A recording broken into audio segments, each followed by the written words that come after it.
Queen Elizabeth I. That's where she lived. She didn't live here, she lived over there. It was a huge palace. After her death, they demolished 3 wings of that palace. They brought the bricks over here to build this house. This house is lived in by the Cecils of Hatfield House. They built it 13 generations ago, and the same family still live here. I'll show you when we go down the far side. Their title is the Marquess and Marchioness of Salisbury, simply known to us as Lord and Lady Salisbury. But there's the old palace, 1485, that came first. This is 1611. Now some of the books here, we've got 10,000 books in this room. I mean, over here are the, with the red-backed books, Napoleon, the campaigns of Napoleon, 31 volumes. Do you know how he wrote his history? On horseback, going from battle to battle. On horseback. Would you believe it? He wouldn't have been allowed in prison at the end of his life, and he was always fighting. He even went to Russia, you know, he was all over the world fighting. He wasn't in America, of course, I'm talking Europe and all that.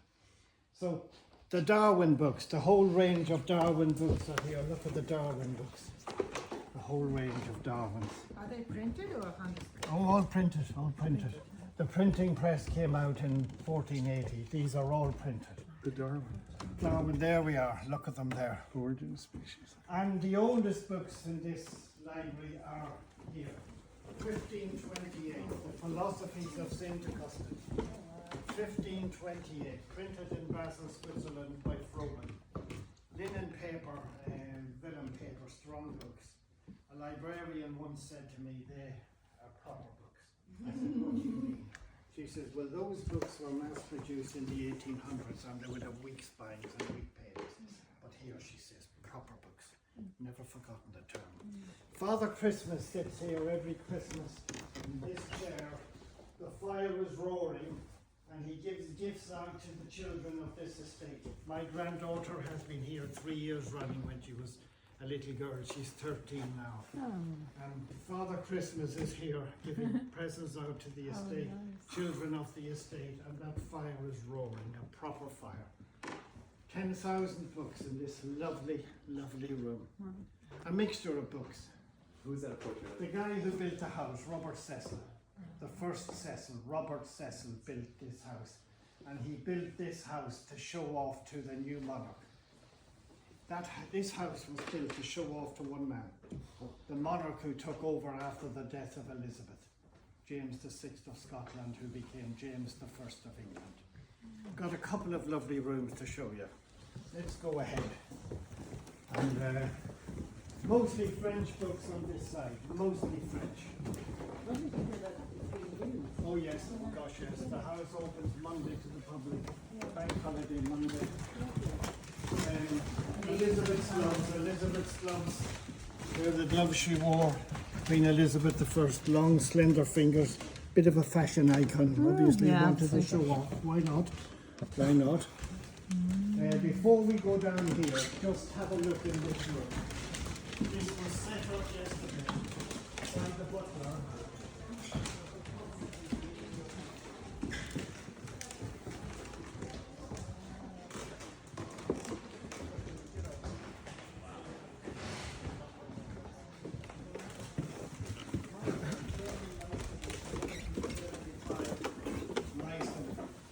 What's famous about this room are the tapestries. You're looking at the 4 famous tapestries. Hello, Elizabeth. Okay, there's this. Thank you. Spring, summer, autumn, early winter. The 4 seasons tapestries. They've got the signs of the zodiac above them. Look at the signs of the zodiac. Started 1595, finished 1611. Wow. So Venus, Ceres, Bacchus, god of wine, Saturn trying to control the storms, the winter storms. Very famous tapestries, the 4 seasons. Spring, summer, autumn, early winter. Look at the detail, look at the detail. There's about 40 sayings all around them, all from the Bible or from Proverbs or holy books. Amore vincit omnia, my favourite, love conquers all. All in Latin, not one of them repeated, not one of them. Beautiful. But this little room we're going down next, come and have a look. It's quite special. Does the family eat here? They live on the far side. I'm going to show you where they live. Okay, but does anyone eat here? Or No, they eat on the private side. They did for many years. Yes, but then after World War II, they built new kitchens, new living rooms, and they dined on the far side. But I'll show you as we go down.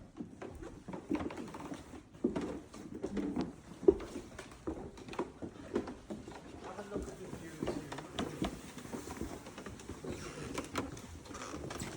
Oh, this is a huge estate, 10,000 acres. Look at this, there's a family here. There was a family. Family home. 5 children, lots of grandchildren. Yes, son and heir to take over when the father passes on.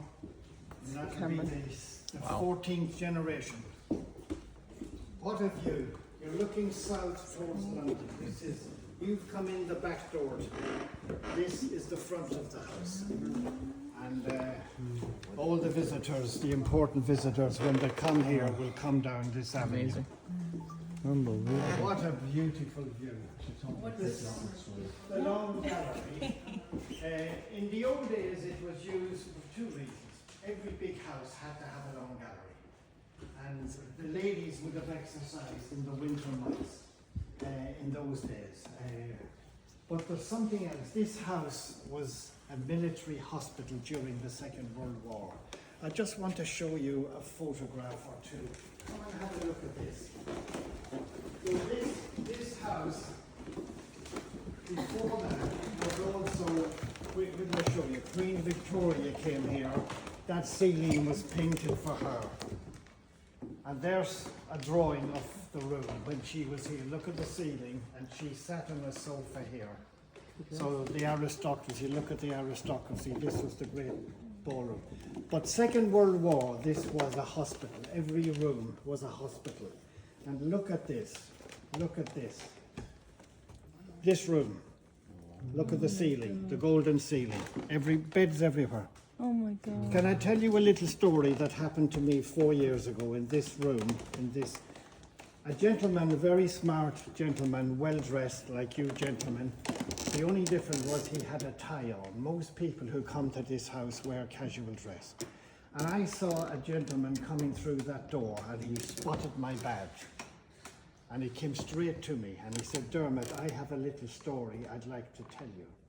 Would you be prepared to listen to me?" And I knew it was important, so I said, "Of course." So I stood like this, never said a word. Stood like this. He said, "I've never been here before and I won't be back.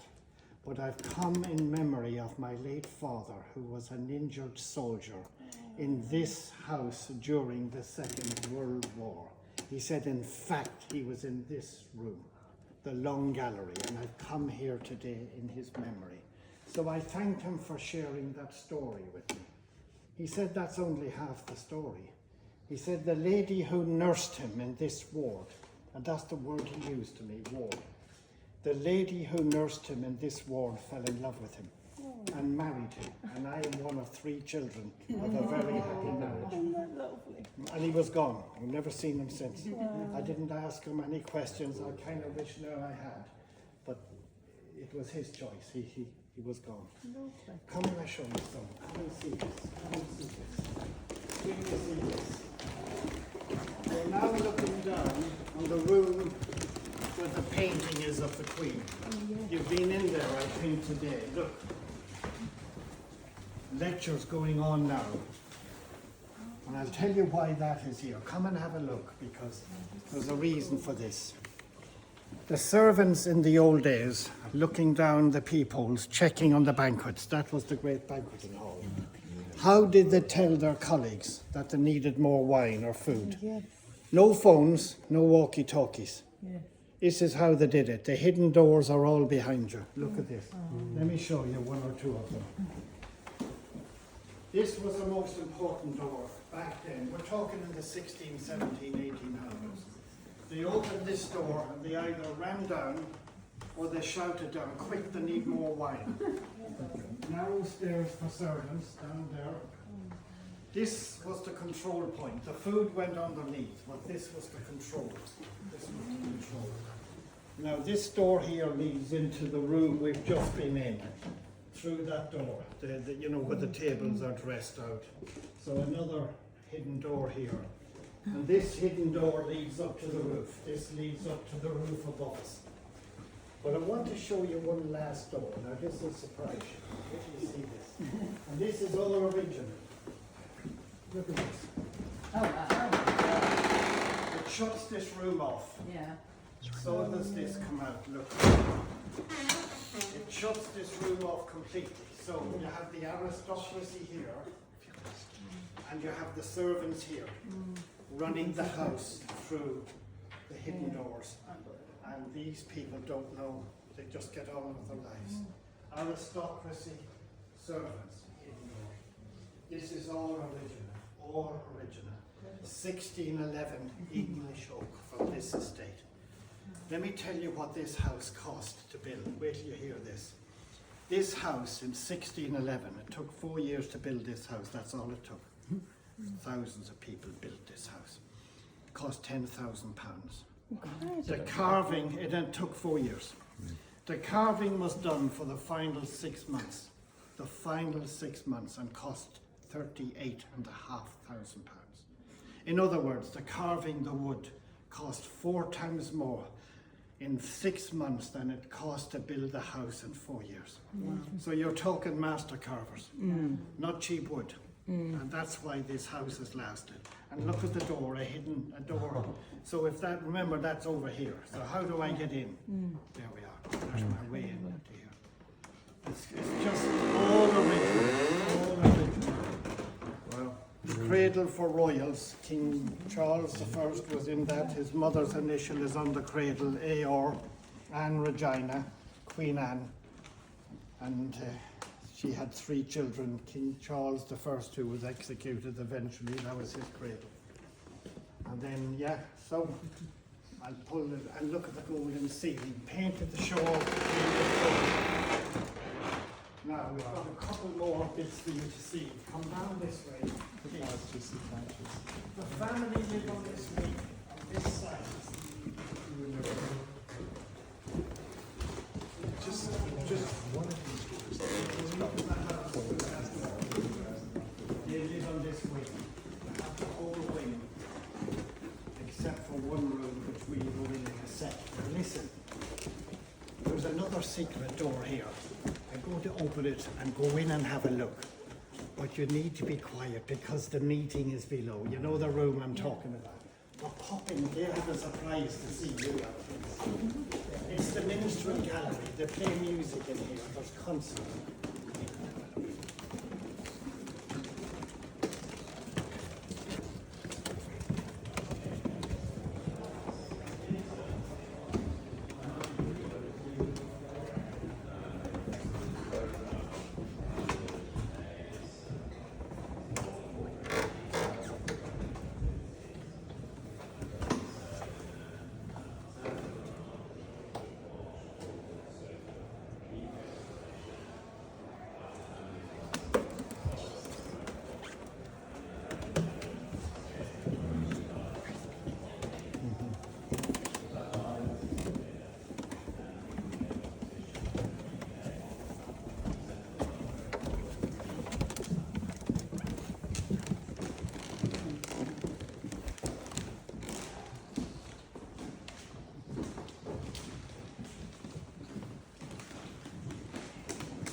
They don't have horses here. Oh, they It's don't. not a horsey. It would have been in the old days, yes.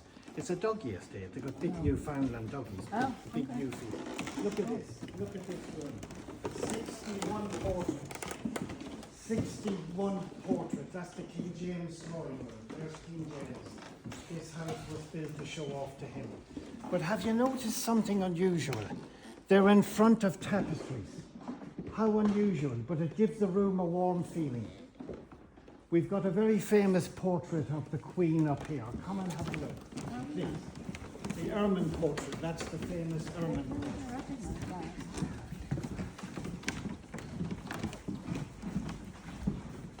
This is the famous ermine portrait of Queen Elizabeth I. Full of symbolism again, symbolism, propaganda. Ermine for purity, that's the animal, the ermine. Crown for royalty, sword for justice, ring on the finger of her right hand, the Virgin Queen married to her people. Now there's the surprise, look at that. That's her brother, King Edward VI, the boy who died young. The boy Henry VIII was desperate to have. He was desperate for a boy. Boys make good kings, ladies don't make good queens. He was so wrong. It never dawned on that man that he had a daughter who would turn out to be such a great queen. This boy was Jane Seymour's boy. He died at 16 and Henry would have been devastated. He was dead at the time himself. But it never once entered his head that he had a daughter who could be such a great queen. He got it so badly wrong. So badly wrong. But isn't this a lovely room? Now we don't go down these stairs because it leads down to that room. So we'll have to go back on ourselves. But let me show you the stairs because they're really very special. Just pop out.